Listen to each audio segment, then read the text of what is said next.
Christmas came early. Sxparts, baby. Check this shit out. Look at those things. It's freaking wild.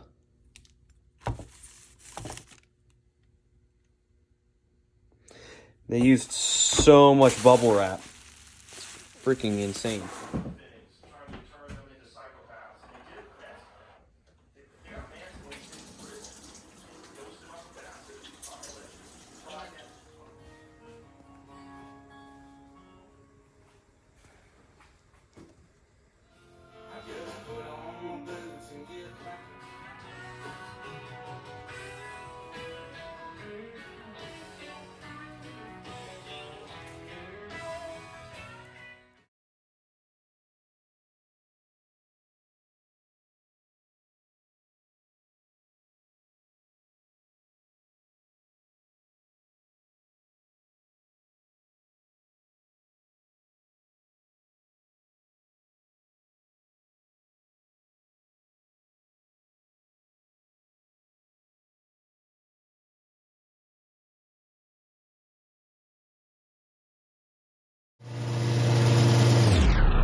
So, fast forward a bit.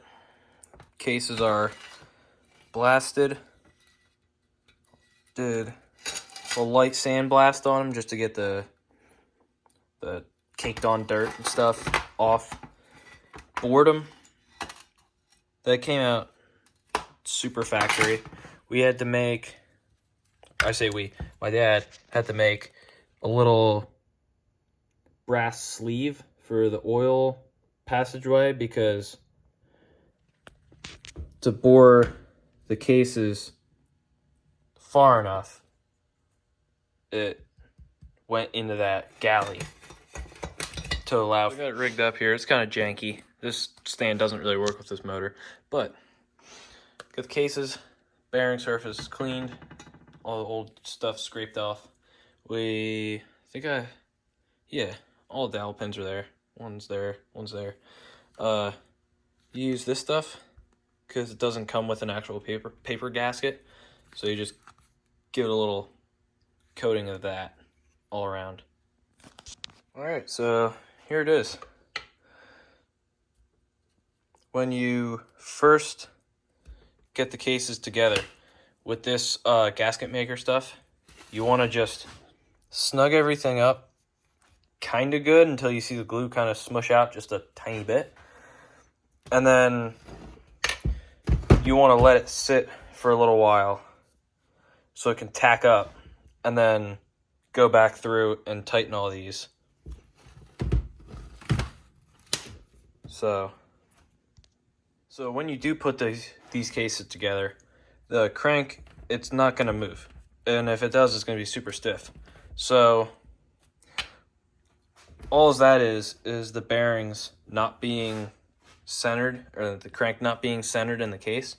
So you want to take a hammer and gently, very gently, just give us some taps.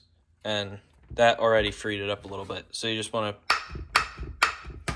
keep tapping it, and then eventually there will be no resistance.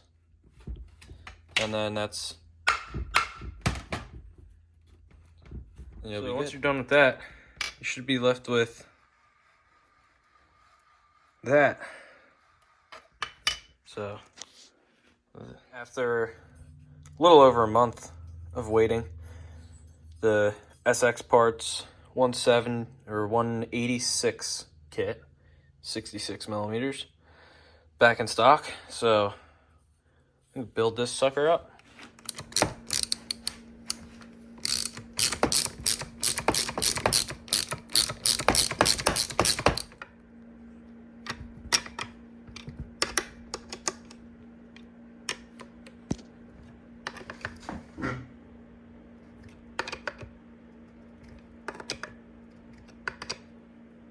So we got Tbparts clutch, stiff springs on there. Little tip, you can use a piece of copper pipe to jam these gears. This nut is reverse thread, so it's righty loosey, lefty tighty. The torque spec is as tight as you can make it, and same with this bolt. So, because you don't want them to come off. It's starting to look like a motor. Also, don't forget the washer behind there, because I did. There's a lot of little washers and stuff that you can and will lose. So keep track of those things.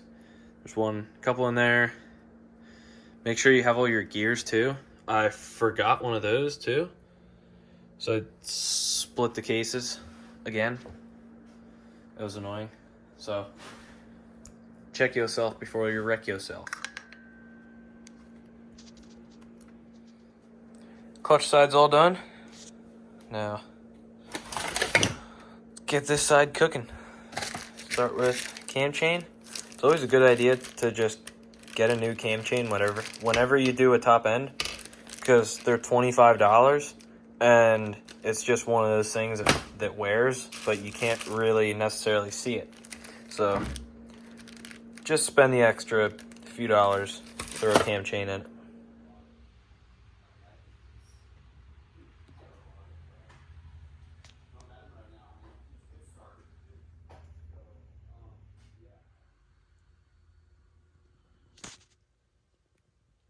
So we got the motor kind of together. We are claying the piston to make sure the valves don't touch and I don't destroy everything from here up. So we got everything together, torque down. We're gonna spin this over, take it all apart, and then see how much room we got on the valves. I should say between the valves and the piston. Not to show it, but piston to valve clearance is all good. So time to throw this baby together. Wow, this thing's finally together.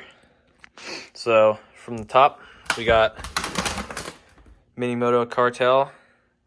Old buddy Patrick hooked it up with the tappet covers. So thanks, Pat. We got the Big Nasty Cam roller rockers, the 3429 head. That's all CNC ported and fancy like that. We got the 186 ceramic forged top end kit. We got the Tbparts clutch pack. I don't know how long that's gonna last. I haven't had good luck with TB clutches, or any clutch for that matter that's not Takegawa, but who knows, maybe this one will be good. That's pretty much it. We also have the Sxparts clutch springs in here. Yeah, didn't shave the flywheel. That's all stock. Just a little sleeper build and a whole giant mess on my bench.